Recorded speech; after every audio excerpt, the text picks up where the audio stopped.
Okay. This little clip we will call, it's getting a bit confusing,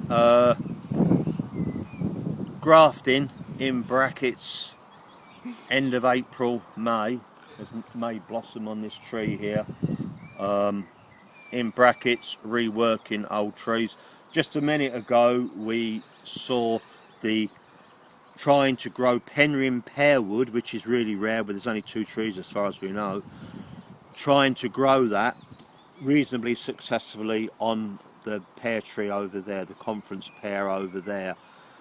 Last year's regrafts were working. This year's I wasn't very happy about.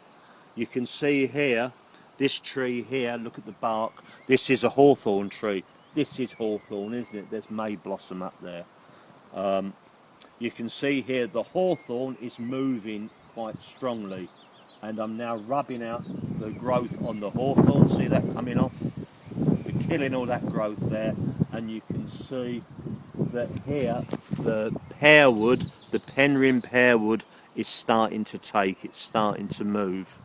So it looks like in this case the hawthorn has been successful.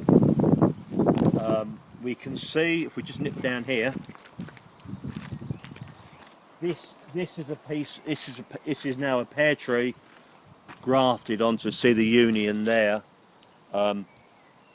That's a piece of pearwood grafted a couple of years ago onto hawthorn, and you can see there's little fruitlets starting to develop. If you're lacking in space in your garden and next door has a hedge, a hawthorn hedge, you can see you can use their hedge to graft pear trees onto it. You can also graft medlars and quinces onto this hawthorn.